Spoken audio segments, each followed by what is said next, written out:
So, hello everybody, welcome to my live stream. I hope the webcam is working, or the webcam. I hope the webcam is working, and I hope there is not really any extra audio from anywhere. Just hopefully my microphone is working. But yeah, so here we see a DaVinci, and I hope my webcam is not on your way to see things.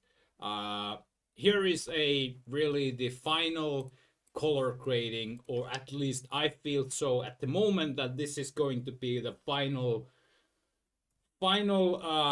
color grade for this footage, and I feel this is really the way I want this footage to look like. There's a lot of nice soft colors. There is a character on this color grading, and this is really the vision that I had in my head. Yeah, and this is really the basic principle from where I start a color grading. I have some sort of a vision in my head, or how I saw this moment when we were on the when we were filming there, and actually I'm not sure if yeah, it's a full resolution. This was kind of my vision, how I saw this moment in my head, how I want this uh, footage look in the upcoming video. And you see there it's a sunset really happening there. uh, Really nice soft orange, bluish, teal, yellowish colors, and there's a person, my girlfriend actually, standing here. I started filming this.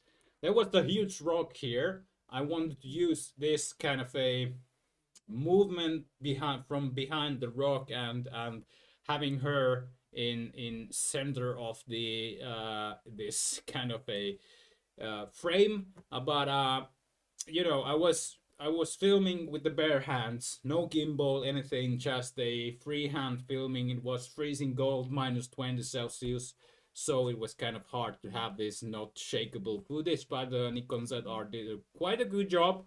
It was my hands which were shaking here, so it's not really possible to do unshakable footage while filming in these conditions. I was crouching there and trying to stand up and have kind of a nice movement. You can stabilize this a little bit, but not too much to not make any unwanted kind of a wobbling in the in the footage. But yeah, we're going to make a breakthrough how I did this, and we are going to do two different kind of color gradings in this video or live stream.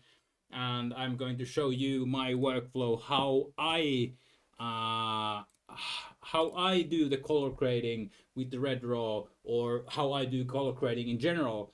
And there is, color grading is a fascinating topic to talk about. Sorry, I just had to take my chair a little bit more forward. But color grading is an interesting topic to talk, because there is a people are always talking if this is rightly done, or is it, if it's if this is a right or wrong workflow kind of. And I think the right way to do color grading is really find and build your own workflow. There is a few principles that you have to do, and the most important is, of course, you have to if you are using the picture controls, picture profiles, like I use the red picture profile or format in here, you have to transfer that to the Rec 709, which is the kind of a color science or color profile that we are looking from our screens. And because I'm using a Mac here, I have to use a Rec 709A, which is the most closest one to the real, what I see from the screens.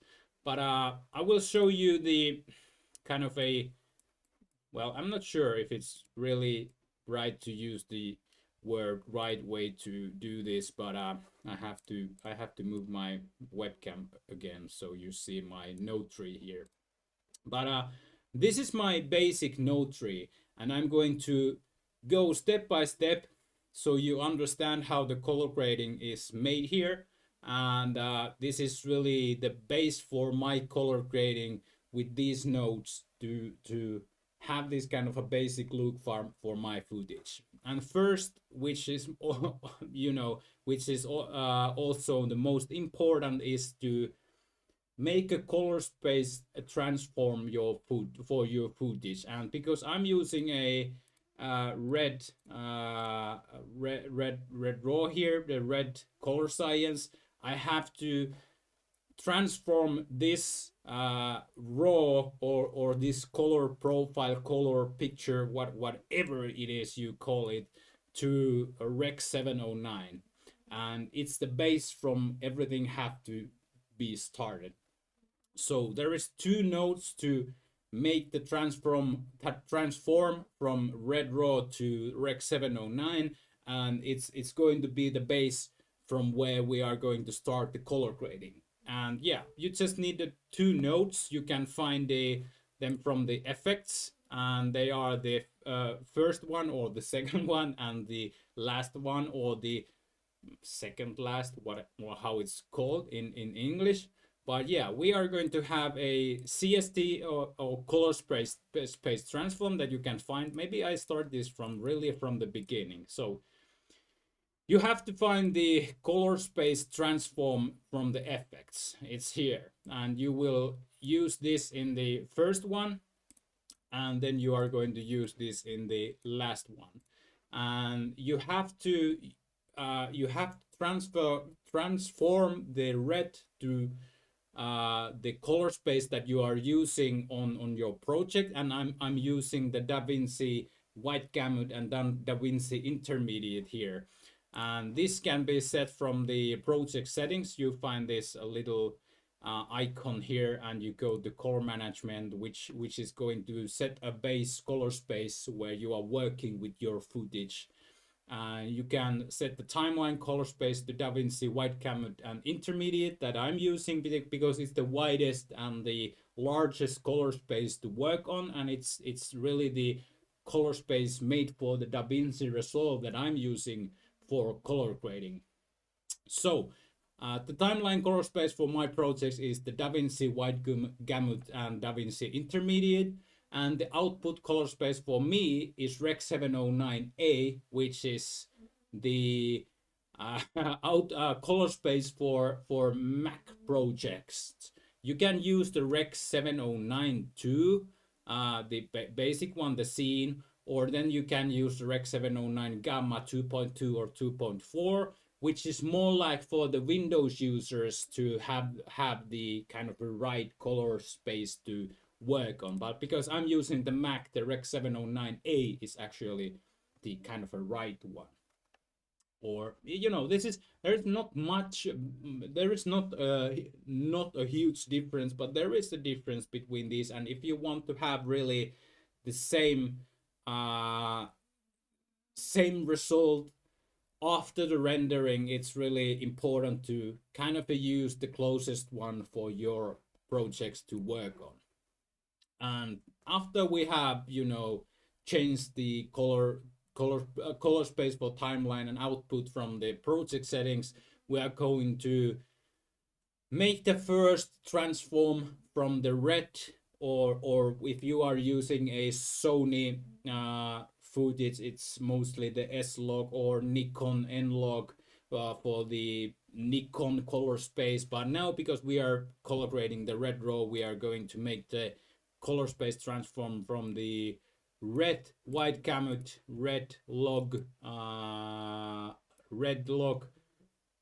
log 3G10 first to DaVinci White Gamut and DaVinci Intermediate.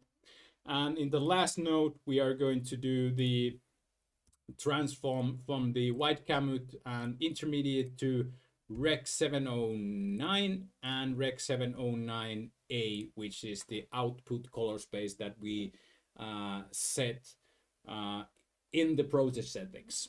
So now we have done the color space transform from red raw to Rec 709, and this is kind of a the you know, if I'm using the proper word, but the clean, straight out from the camera, transformed to rec color space, or the color space that we are seeing from our screen. So this is something that you can use if you want, and you know, on top of this you are doing all the adjustments that you want to do for your footage. And the basic adjustments here are, and the most important to do a proper color grading, they are really the exposure, the white balance, the contrast, and saturation, if you want to add a little bit more saturation on your footage. And the measurements for do a proper color grading is, of course, look these kind of a scopes here you see in the, you know, in here there's a different kind of a scopes that you can look to have this kind of proper and right color grading, or you know, the most natural look for your footage, and you see all the data from your footage from these scopes. There are different kind of scopes that you need to use for your footage if you want to see the data from your video footage you know, rightly, or you know, all the data that is inside your video footage.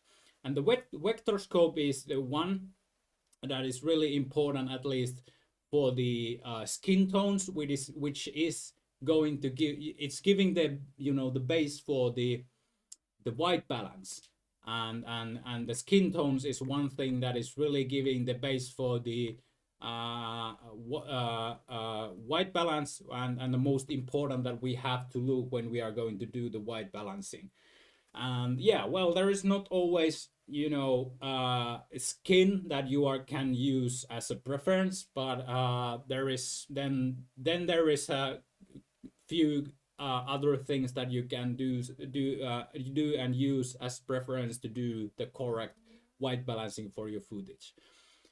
So here, firstly, we are going to do the white balance for our footage, and there is not much really that I have to do for this this video clip, because you know, I'm using the Red RAW, which is, I'm not totally wrong if I'm saying that it's really one of the best color profiles to film and use when you are filming the videos. It's not available in every camera, but because I use the Nikon ZR, which is having the Red RAW, I'm kind of having, people are saying the cheat code for the color grading, because it's really great for the color grading, and the colors are really dynamic and they have a lot of character, but still they're really realistic for your videos, and really lovely to work on with the color grading and video editing, or if you are doing films. But yeah, what I'm looking here is, now when I'm doing the white balancing for my footage, is her skin tones. And the indicator here, I'm using the vector scope to look her skin tones, is to use the qualifier from here. You can set it on, and you know, just looking at here, you see this little indicator on here, which you can set on from the settings here, show the skin tone indicator. And of course I'm using the show 2x zoom, because then I have the more kind of a better looking on the vector scope. But yeah, if you set the show skin tone indicator, you will see where the skin tone is, you know, kind of in the proper place, and where it should be when you are doing your videos. So if I go with the qualifier on her skin, you see that it's really the dot, and now on the vector scope is really in the right place. It should be really on the center of this line, and yeah, where she is really light skin woman, because we are from Finland, so we have a light skin, and I'm looking at her skin and it's really properly, because it's red raw, it's really in the place where it should be. It's really centered on the indicator that we are using from the DaVinci, and there is not much I have to do for the white balancing at this you know, at this point, at this moment. And not really have, I don't have to do much to uh, uh, set the white balance on the right place, because it's clearly on really a right place. And there is a snow which is white, and then there is the clouds, they look really natural. And the best really measure do you know, do a proper color grading and white balancing is your eye. And you have to really look the footage with your eye. And you know, the indicators are, of course, they are making the measurements from your data, which and they are really the accurate ones to use. But in the end, really important is to use your own eye to what do you want your footage to look like. But yeah, nothing much to do for the white balance at this moment, so I can really leave the note with this clip undone. I don't need to do any adjustments for the white balancing, because white balance is great. And we can move forward. The next thing that I would do at the same time is the exposure. But as you see, the footage, it's not falling apart in any places. If we are looking for the proper exposure, I'm using the waveform. And I'm from the settings, I'm using the eye without the colorizing, because I see here everything that is happening. And the waveform here is really the linear, kind of a linear display from everything that is happening, or the linear display from your image or the clip. And you see, what you see here is really everything that you see here in a linear way. And it's showing all the lightning, exposure, and color data in the linear way. And you can, with the qualifier, you can find all the places that it's showing in this clip or this footage. And as if I go with the qualifier, you see this is really in the center of the waveform, and this is where she is standing. So this drop in here is showing her on the clip, and you can see with the waveform or the color data from her. Or if I go here, you can see the rock here, and all the data from the rock.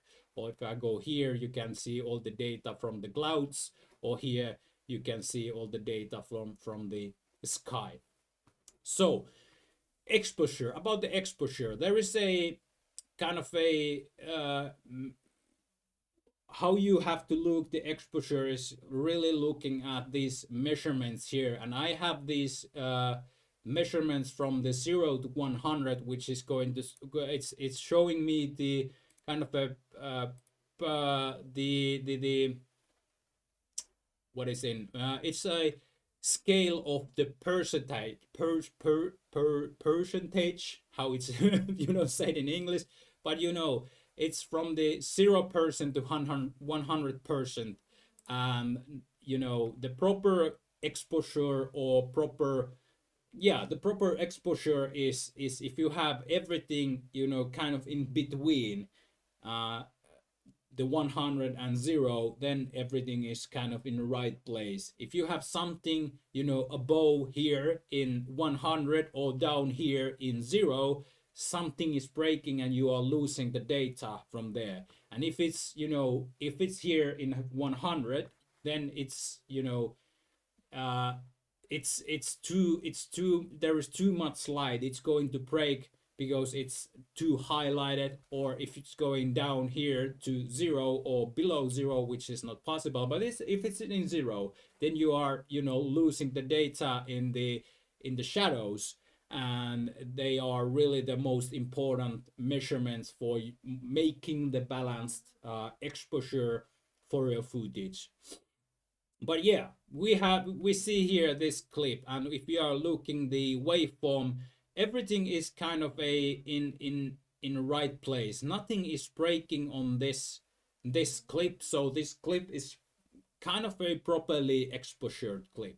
You can see here is a little peak, but it's not uh, below the 100 or even at the 100, but it's really pretty near, and it's because there is a really highlighted uh, places on this rock because there was ice and the sun was coming from this direction, so it's giving this kind of a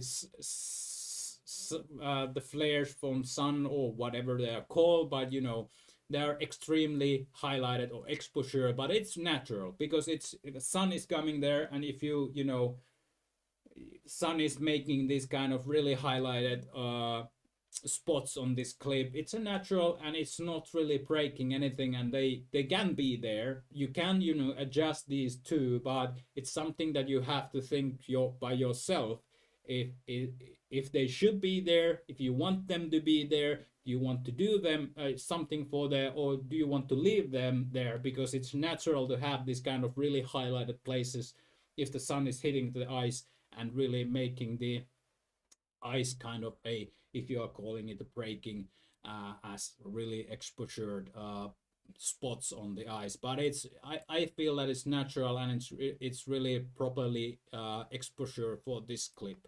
So at this point, nothing really I have to, this is easy clip because there's nothing I have to really do for the white balancing and exposure at this point at least. But we can go back to these notes after we are doing the other adjustments that are important for color grading. So yeah, I'm going to leave the exposure and white balance at this point really unchanged, because it's rightly exposured clip and rightly white balanced clip, and thank God I'm using the red raw on this, so it's really giving me the advantage on this situation, on this scenario, to work on the other adjustments to make this clip kind of a properly color graded, or the color, do the color grading the way I want to do for this clip. The next thing, and the basic adjustments are the contrast and the saturation for what we are going to look, what we are going to look you know, next. They are here. I have the density here of for later use, but if I do the this node tree from really from the zero, I'm after the white balance and exposure, I'm using the contrast and saturation.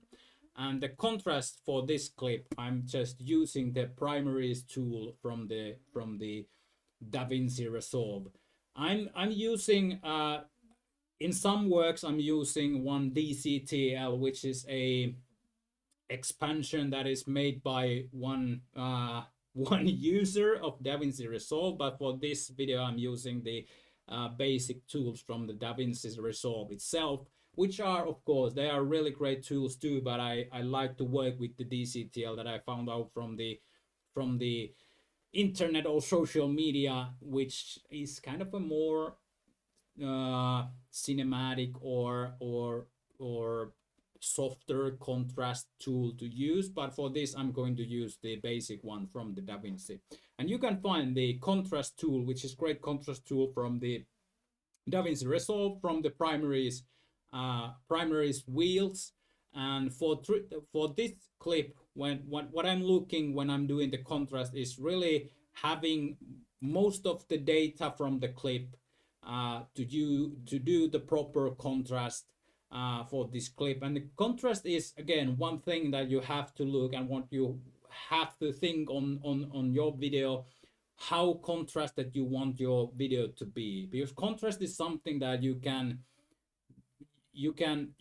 really easily break your footage if you do too highly contrasted video. So you may lose some data from the shadows or highlights if you do highly contrasted video. If it's, you know, this is, I think, also the tasting. If you want to do highly contrasted video, it's really up to you. But if you want to do kind of a clean, proper way of color grading, you are just trying to find everything from this clip or your clip, and you know, do the right amount of contrast, add the right amount of contrast for every place on your clip. And I'm using this particular this scene or frame from the clip, because I'm seeing here the all the snow and the rock here and her in the middle and the forest in the background. So everything, you know, I see how the contrast is affecting on the background, on the snow, on the rock, on her, and adding just here using this contrast wheel to really do kind of a, not too much, but just something like this. And I'm looking the vector scope, so if I'm adding, you see, if I'm adding a contrast here, the, you know, the shadows are going down on her because she's she has the black clothes, so it's really kind of a danger zone to lose a lot of details if you do too contrasted video. But I added like 1.09, a really mild contrast, but it's giving a more character already for the footage. You see the background there, the trees or the forest line there is popping a little bit more from the footage, and giving, it's the footage is already, it's not looking that flat. So there's much more details and character when you are giving a proper amount of the contrast for the footage. So I think this is right. This is really great amount of contrast for this clip. I'm looking here, the forest, they are more visible now. They're not that flat. So I can jump into the saturation, which in most cases are just after the contrast, but on this clip I use now the saturation before this contrast. And in the node tree, you have to remember that everything is going in order. So if I'm doing the exposure here, the exposure is giving the base for the next node, which is the white balance. And some people do the white balance before the exposure and giving the white balanced footage for the exposure, to do that in right order. But yeah, the nodes here, what they are representing, this is really what is happening here is giving the base for this, and what is happening here is giving the base for this, and what is happening here is giving the base for this, and what is happening in here is giving the base for this, etc. So in a normal case, kind of, if you look at these kind of a other color grading tutorials, you see the contrast most likely before the saturation. But I don't know, I have, for my footage, I get the result for my best result for myself if I do the saturation before the contrast. And well, yeah, I did the contrast already. For the saturation, I use the HSV color space, and I'm doing the saturation just for the channels, channel 2. So I'm changing the HSV saturation and doing the saturation just for the channel 2. And this is giving a kind of a not that linear kind of a saturation for your footage. It's more cinematic and softer saturation when I'm doing this.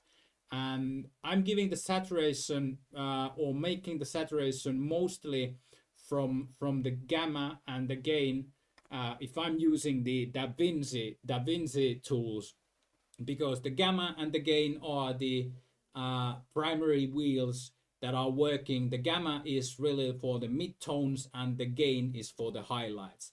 And these are kind of the tools that are giving you the most soft saturation for your footage. And really, there is not much saturation I would love to add for this footage. But if I would, I just increase the gamma just a little bit to give a little bit more saturation. Sorry, oh fuck.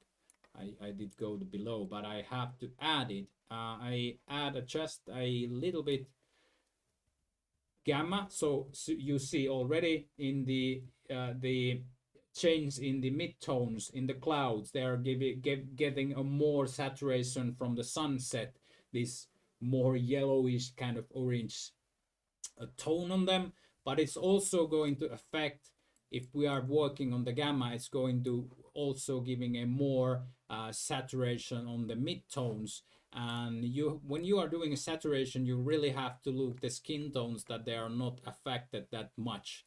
But yeah, if you are doing just a little bit of the adjustments from the gamma and not making too highly saturated footage, just a little bit, you can get a really nice more details on the clouds or the other mid-tone colors on your footage. And you see the mid-tone colors are mostly of course on her, but here in the forest line, and maybe a little bit on rocks and the snow, where because the sun is coming from the up and sunset is giving a more mid-tone colors for the footage. But also we can give a little bit more saturation for the highlights, so we get, because the sky here is mostly the highlighted part of this footage, and here the all the highlighted places on the footage, you give a little bit more saturation and kind of a dynamic for your footage. But this is really this is the basic adjustments for your footage, and it's already, if we turn these two nodes off, the contrast and saturation, it's giving a more dynamic on your footage, and the footage before these two adjustments are, it's kind of a flat footage, so you make it more kind of a, how you say, make it live, give a little bit more breath of life for your footage. Density is another really nice way to give a little bit more dynamic for your footage, and it's also, I work on each HSV color space for this node, and giving a more density is giving really more density for your footage, or more depth and dynamic for your footage. And if you do it like this way, you change the color space to HSV and give a little bit gain from the primary tools, you are getting a more like this, a soft density for your footage, and you'll see a difference here. I will just give you the preview of with the full screen. You see the sky is more blue now, and you get a more details or more color on the clouds and the snow and the on the midtones. They are affecting on the midtones and highlights at the moment. But yeah, here is really the basic adjustments that I mostly do if I just want to make a basic adjustments for my footage. And this is I think looking quite nice from red raw to rec 709, if I want this kind of a natural look from the scene that I was filming. But yeah, there's a lot more I can work on this footage. And if you want to, people are talking a lot about the LUTs, and the LUTs are giving a nice pre-made look for your footage.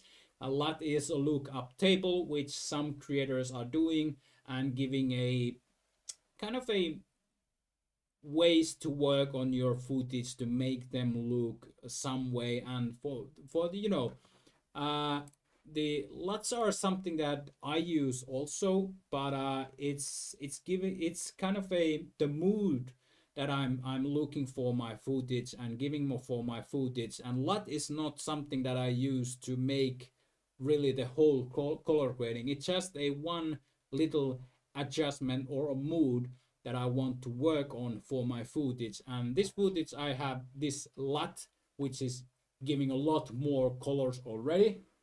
But this is something that if I use a LUT, I would love to always make adjustment for it, because now I think it's too much, maybe too much there. It's giving a nice little dreamy mood for this, or cinematic mood for this footage, but I want to use just these little dynamic adjustments that LUT is going to give my footage, but not you know, not this much.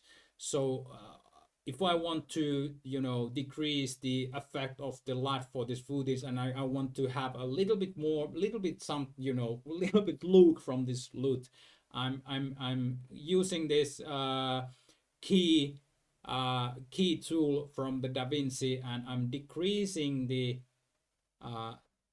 effect that the LUT is going to give my footage, like using 0.6 or something, and it's giving a more character for the colors that are you know, the after the adjustments on my footage, and it's making it more like the way I want to my video look like. And I'm using the, for this I'm using the what is immersion package from who the guy was, Sam Newton or whatever his name was. Thanks for him. Really great LUT package you can find from the Gamut if you go and shop it. But he has a multiple different LUTs that he has made, and I use these mostly for my footage to give a little bit more colors or character for my footage, and make them look more the way I want my final video look like. But yeah, now this is kind of a video clip that I can use already. I think it's really beautiful. There's everything, really the necessary adjustments made on this footage, not too much, and it's really ready to use on every you know, project I want to, if I want to. But yeah, there is still a much we can do for this footage to, or I can do for this footage to have my vision on the final result. And the, you know, I have the example here that I have been working on this. This is really that I had in my head, the vision that I got for this particular this you know, this project. And there is a lot more I have added on it. There is a lot more colors on this. There is a lot more kind of a feeling on it. If you look at the rock here, the sky, everything have a more depth. There is just, you know, if we compare these two, there is a difference, but not that big one. This is really the base for the you know, for more advanced adjustments that I have worked after the basic adjustments on the red raws. Hopefully you have understood or everything that I'm doing here, but I'm giving you the fast breakthrough for how I get this result with my color grading and everything I have used for this footage to make it look from this flat raw footage to this, which I see. This is really my vision. I see this beautiful. There's a contrast, but as you see, as you look the waveform, you see that nothing is really breaking here. Everything is kind of a balanced. And if we look at on the vector scope, now you see a lot more happening on the vector scope. But you know, for vector scope, the most important again, the most important measure here, and the measurement I'm using is her skin on this in this clip or video. And even though you see a lot more data on the vector scope, I'm just looking on the skin tone indicator. And even though even though I have done a lot more adjustments on the clip, the skin tones are still there. They are in their place, even though I have been working on a lot more adjustments on this clip and made this look like this. I see this is a really beautiful example of Red Raw color grading, what you can work on and make your videos really look, I feel professional, but you can argue on that, you can have your own opinion, but this was the vision I had in my head, what I wanted this to look like. There's a little bit kind of a candy feeling on this. If you look in the sky, there's so much more details and the shading on the sky and the clouds and everything. But you know, you see all the details here, even though there is a lot more contrast and saturation and everything on this clip, you see still everything is in place, nothing is breaking, and this is really at least I think really greatly balanced you know, look for my clip and the result that I want from this particularly this project. Sorry, I don't know why I'm not finding the right English words today. Maybe it's still too early to do the live stream or video. But yeah, we are going through all the adjustments I have done for this clip one by one. You see the Note 3 here. It's really not that big, but there is a few more adjustments that we did for the previous clip or previous example, and we are going them one by one now. But yeah, we start from the first note. It's the denoise that I do for the clip. Well, it's not really necessarily maybe do a denoise for this clip because it's filmed with the ZR dual base ISO with the 800 ISO, and nothing is really happening with the denoise, but I just wanted to make sure that there is not really a noise and it's giving a maybe a more balanced result for myself. Maybe I'm not using it actually. But yeah, the first note, the CST, the color space transform from the red to DaVinci wide gamut and intermediate color space, where in in the color space where every other nodes are happening before I'm making a transform from the DaVinci wide gamut and intermediate to Rec 709. After the CST, you see here is a highlight, shadow, and the midtones, which are in this solution or this workflow are mostly the exposure adjustments I'm doing for my clip. I'm not, you see here also a exposure white balance node, but I'm not using it because I want to do the exposure for my video, this video project at least, with 3 different nodes to work on the 3 different areas, which are the highlights, shadows, and the midtones, to make them, you know, in one node and not maybe need to work on later on. But at least, but for this I have actually one node that I did for the shadows, but it's there is a reason for that. But first, yeah, how I do the exposure with if I'm doing it this way is really using the qualifier to you know, kind of have just the one area I want to work at once. And because these are here made using the parallel nodes, it's, you know, everything, these are not happening in order like this, first highlights, then shadows, and then midtones, because I have done these using the parallel nodes. Everything is happening at the same time because they are kind of a one node in 3 pieces, if I'm using the proper way to say it.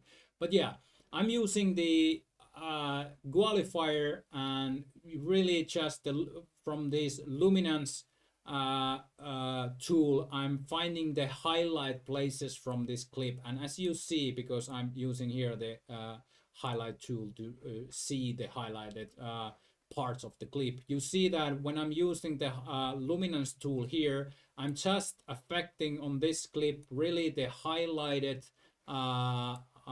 areas on this clip, and the adjustment on this node are now happening just for those areas. And for the highlight adjustment, and I'm using the curves because it's affecting straight in the places on the data that I want it to affect. And mostly it's happening in here, which is between the midtones and the highlights, and it's giving the soft adjustments. If I switch this off and on, it's kind of giving a soft adjustments for the highlights. It's not doing linearly too much adjustments for the highlights. It's doing a more soft way with this kind of a curve that I'm doing for the highlight and between the highlights and midtones data. The same method I'm using for the shadows. With the qualifier luminance tool, I'm just getting all the shadow data from the clip you see here. This could be adjusted a little bit better maybe, but if I set this off and on again, you see there is a shadow area here, and she is mostly the shadow because she is wearing the black clothes, but this is affecting only on the shadow areas. And if I set this off and on, you see the adjustments are really happening just on the shadow areas of this clip. And for this, I'm just using the qualifier to really have only the shadow areas, and using the lift from the primaries, which is the wheel for the shadow areas, and I'm lifting it just a little bit to have a more data visible from the shadow areas. And this actually I'm using the waveform, and you see the difference there. If you see this place,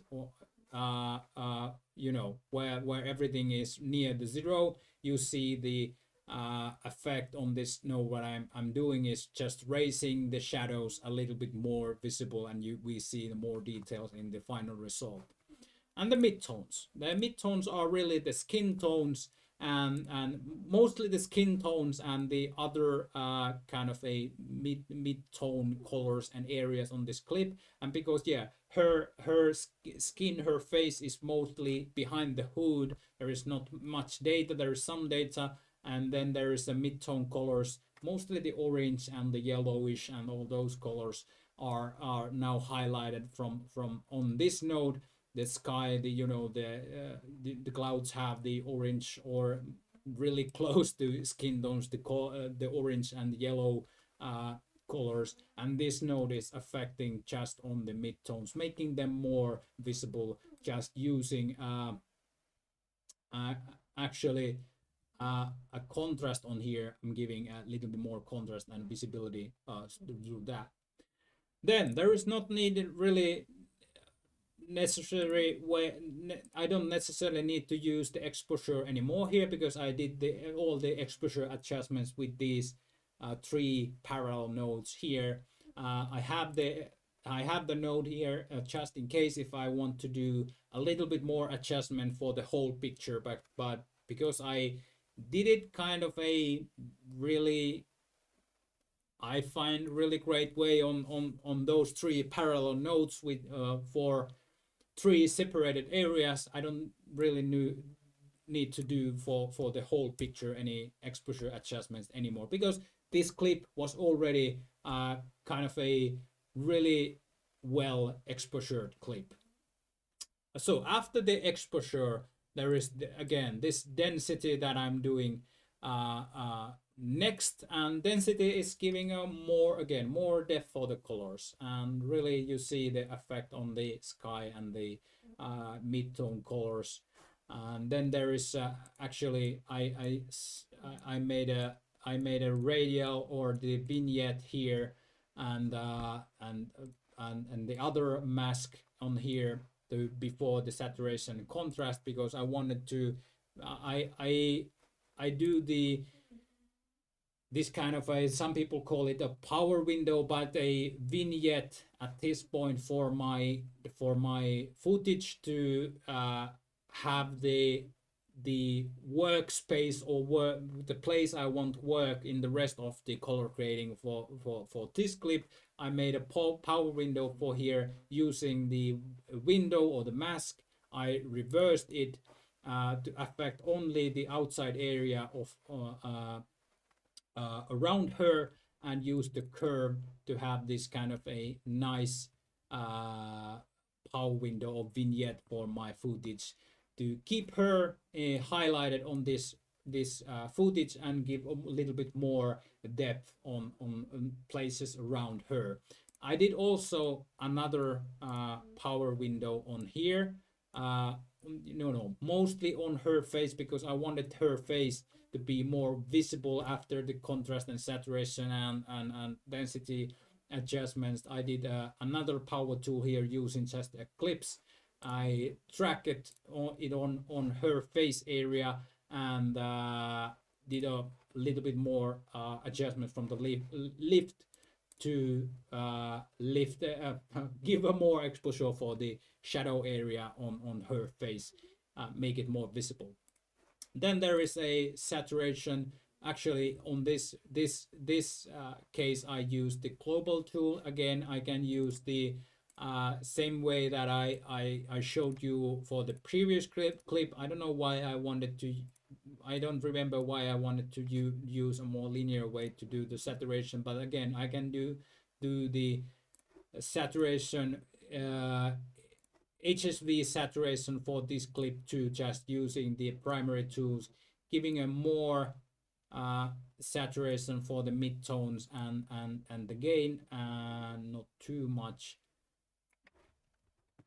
and make it kind of a, it's pretty similar, but still, if we are using this HSV saturation, it's more softer way to do it. You see from the waveform how there is not much difference, but it's I think I'm actually going to use this HSV saturation for now, because it's more softer way to do the saturation. And then there is contrast I used for this clip from the primary tools, the same tool that I used from the previous clip. There is a 1.2 now. I wanted to have a little bit more contrast that I did for the previous clip, to have a more depth on different parts of this video. And if it's too much, you can use the pivot to really giving it the point you want the contrast to affect on. I used the base point 435 to really, I think it's really settled in there. Then there is a greens node here, which is making the clouds. Actually, this is affecting the green areas and a little bit of other mid-tone areas to make them softer, and it's done by the curve and the color slice tools. Really decrease a little bit these yellow and the other areas to make them softer. And then there is this Cine Clean color correction, actually, which is made from few different nodes on this clip too. This is kind of a pre-LUT before the LUT, and this is a Cine loop that I have created for different kind of projects, giving a nice kind of a more softer or cinematic look. There is more cyan on it.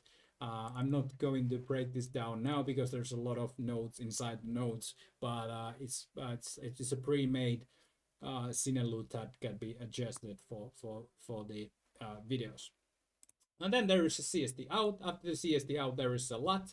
I used also on the previous project, I used the Arctic sunrise from the Camut immersion package, giving the little bit more kind of a cyan, I say candy, but look on this clip, and I adjusted it just a 0.365 to give it just a little bit of that, because if I use the full strength of the LUT, it's too much, so I adjusted it for the 2 0.365 for this clip.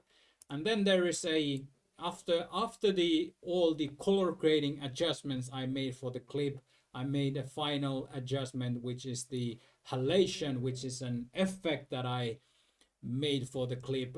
Give a little bit halation for you know the uh, for the highlighted areas and you know the corners here, and maybe a little bit in the mid tones, but it's made using actually the curves primary tools. I'm not going to break this down for you now, but I'm going to show you this method in the upcoming videos, how to do this kind of a soft, really, I think a best way to do the halation, so it's not popping on the corners or the lines everywhere. It's giving a really nice soft halation and filmatic halation look for your clip. But yeah, here is actually a really nice color grading, I think, at least for the red raw footage on this particularly on this clip. What is the word? I'm not sure. But this one clip, yeah. But yeah, I can show you again here. You can see the color graded, the final result. Here is the raw, here is color graded, and here is the clip with just the basic adjustment. There is just a color space transform, contrast, saturation, exposure that I did not need to do for this, because everything is visible there and everything is rightly balanced already when I was filming. But this is really the final result I want for this project, and everything is really, if we look on this clip now, because people are asking about the dynamic range of the ZR, from this clip you really can see the dynamic range of the ZR. You see she's using a black jacket, a black backpack, a black not jeans but trousers, really total black, really kind of a as black and as shadow as you know something could be. And you see the dynamic range of the ZR is really great. You see all the details, even from the shadows. There's everything visible from her backpack, from the jacket, from everything. And you see, if you're looking at the waveform here, I'm going through her jacket. Everything is you know not in the really in the bottom zero. There's a lot of space between the zero and the shadows, so it's the way to show the how much details that R is able to have on the footage. And here again, the forest area, there is, well, of course it's really far away, so not that much little details there, but you know, you can see that everything is really on the data. You see the waveform there, there's a lot of data also in there, and of the rocks and everything. Nothing is breaking here, which is really great with the ZR footage. On rocks here, you know, it really shadowed areas, but nothing is breaking. There's a lot of data which is speaking up to the dynamic range of the ZR.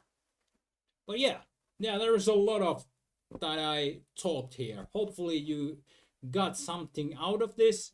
It was a fast breakthrough of the color grading on ZR Red Raw footage, but it's not that, I see this is really not that complicated workflow, or you don't really have to do much to get really great results with the ZR and look your footage really cinematic, great with lots of details, sharp, and just with a few notes. There's, you know, here is just the color space transform, a little adjustments for the saturation, contrast, and density.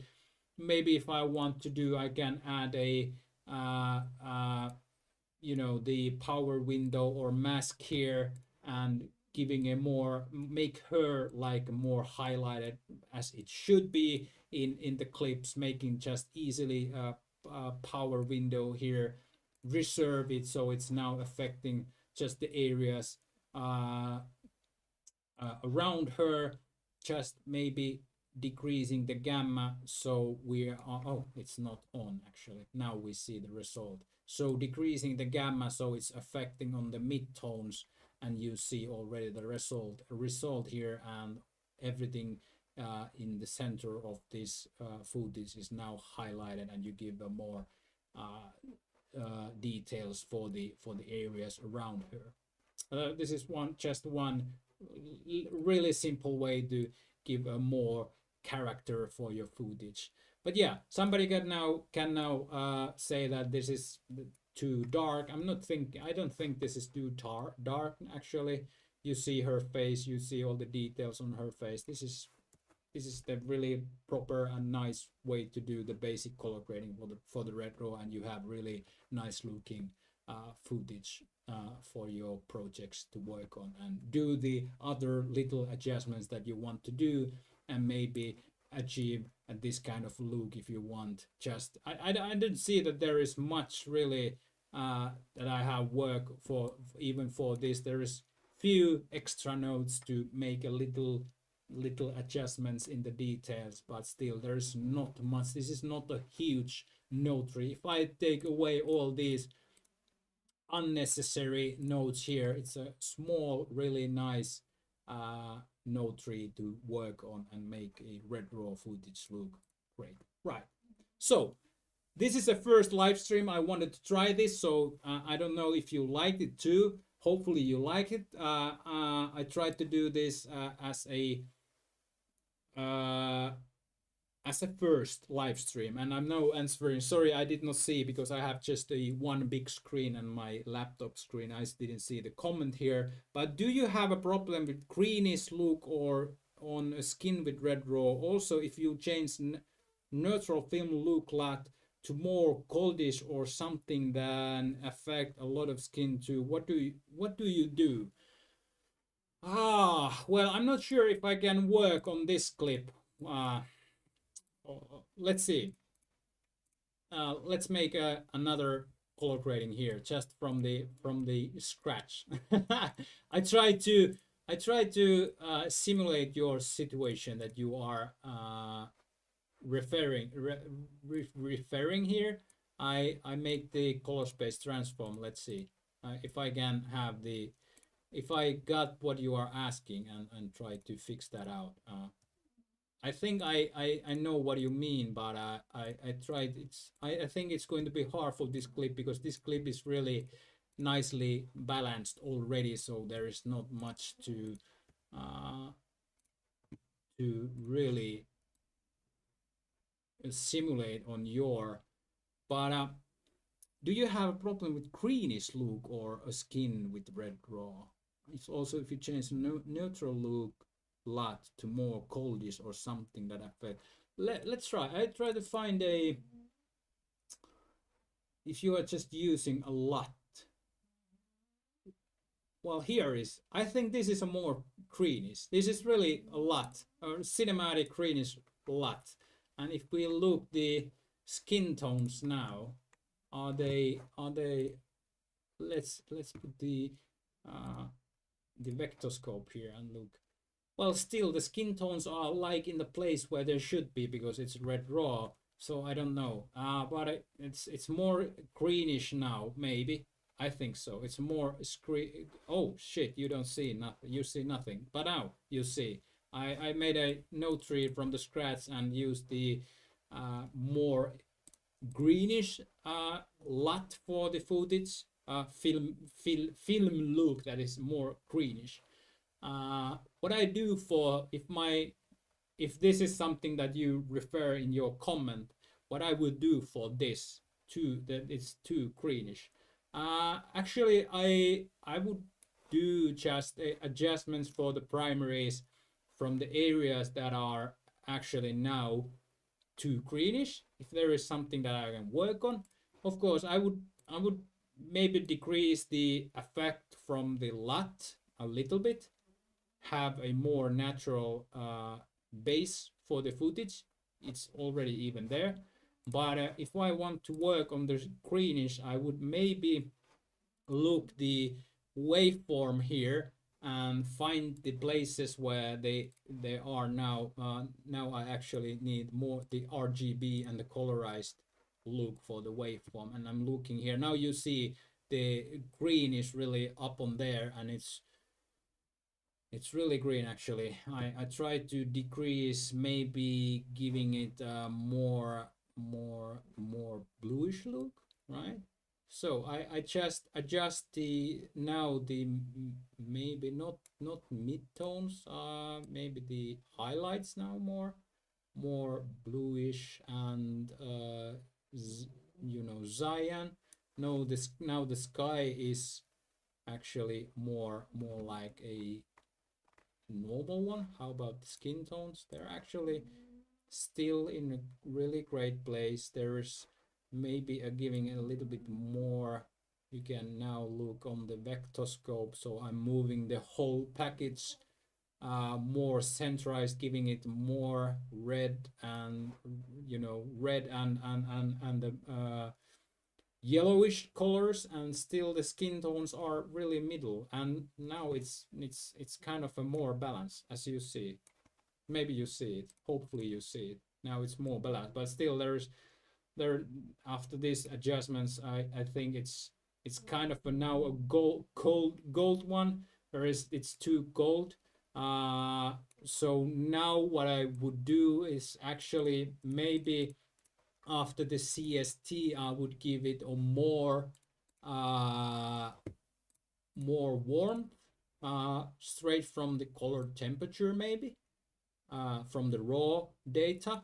Or if I don't want to use that, it was actually 5,000 for this clip, so use that as a base. I would just, if I use just a DaVinci tools, I use the global warmth to give it more warmth on the clip, and now you already see the effect. It's more, there is a more colors on it already. Yeah, I mean, like if the film light is neutral, but when you change the color, then you can see a lot of greenish skin, also magenta, like a purple.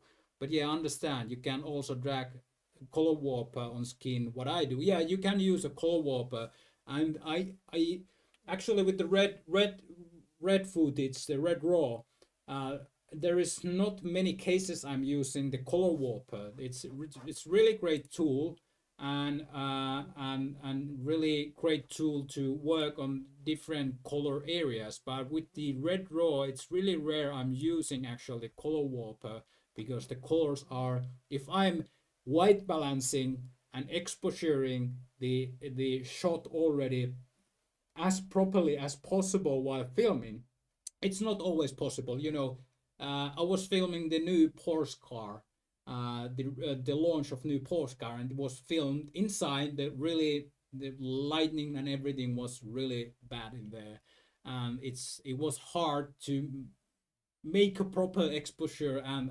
the white balance straight from the camera. So I needed to use I needed to make a more adjustments for that clip, but still it's really rare, at least for me it has been really rare to have two greenish colors on while filming. Okay, well, it's a winter time in Finland. I haven't been filming outside there, where it's maybe a more greenish tone for the footage.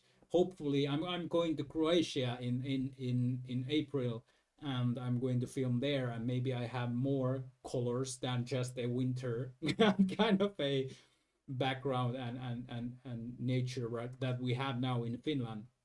But yeah, you can use the color warper to you know, just pick one color area and work on that. But it's really rare for me that I've used the color warper with the red raw actually, because properly white balanced and exposure straight from the camera, you really get really great and balanced footage for the color grading. It's not always possible. Yeah, you know, there is a lot of happening when you're filming. At least if you're filming kind of, when I'm filming, I'm moving a lot and filming in different kind of scenarios. I can be filming a video in really different scenarios, and it's not always possible, and there is not always time to make these proper adjustments from the camera, so you are using the same settings and doing the adjustments while post-processing your clip. But yeah, sometimes I just change color of light in HDR primary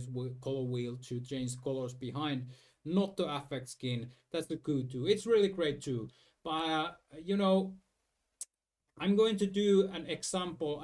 Oh shit, I don't have my external HDD here, but there is a project that I did. You can find it from my YouTube channel. The last call short film that I did. There is a toning that I did from the scratch, and there is a lot of greenish tone on that. But you see from that short film, if you go through my YouTube channel and watch that short film, actually that is a scenario where it was a little bit that greenish tone, but I also added a greenish tone on that because it was kind of the tone of that video. But you can see the colors of skin, or the skin tone is still made proper way, and the clip is having this greenish tone, but the skin tones are I think as natural as they could be. You have to look it from the cinematic way, because it's a cinematically color graded short film, but still the skin tones are, I think, made properly in that clip, and it's really a good example of the color grading.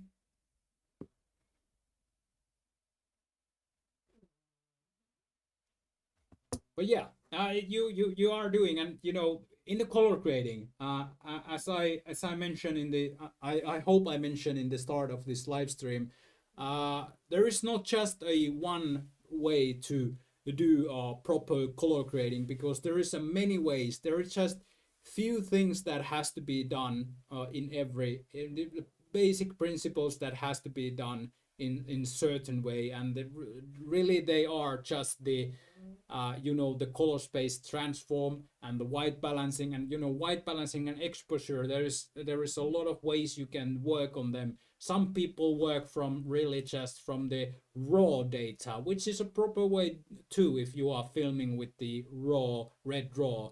But then you can use the HDR tools or primary tools, because DaVinci is giving you a lot of options to make a white balance and exposure adjustments. Then there is a great DCTLs which some people have built. I found this CT exposure, which you can find from the Google if you are googling it.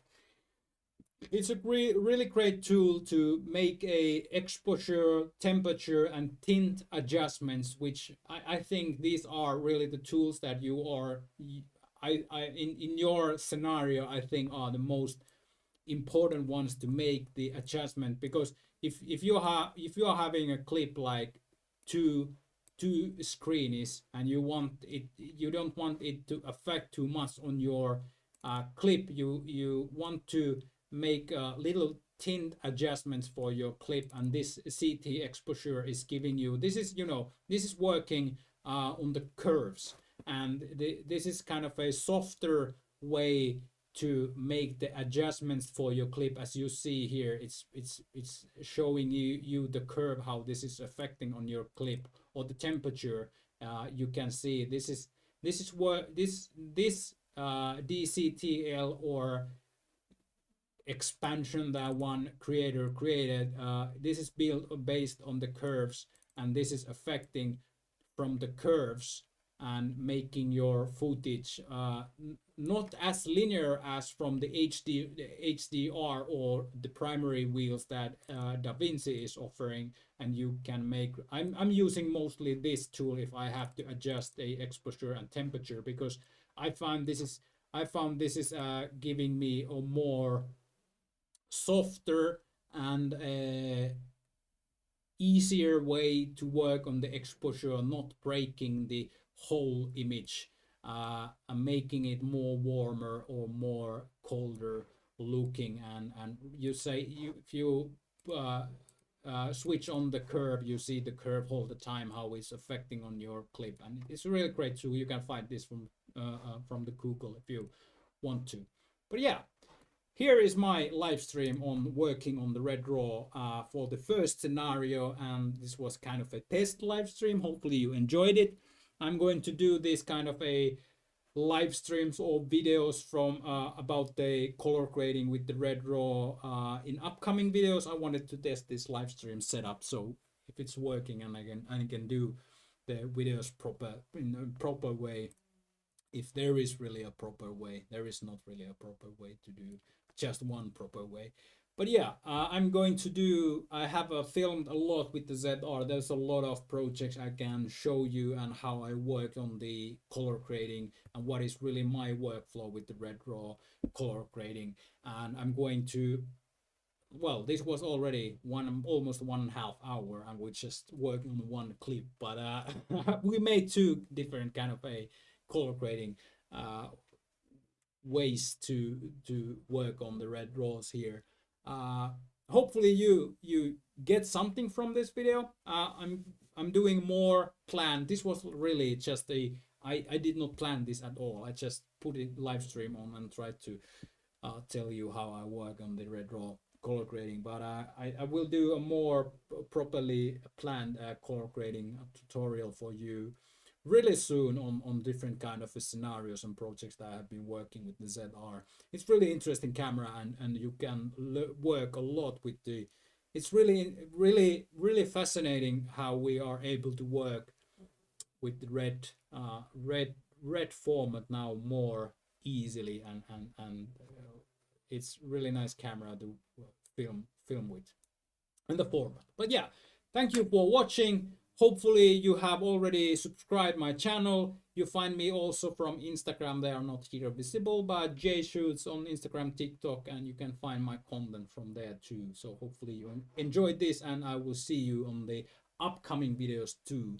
Have a nice Tuesday. See you later on the live streams and videos about the cameras, color grading, and all other stuff. Enjoy your time.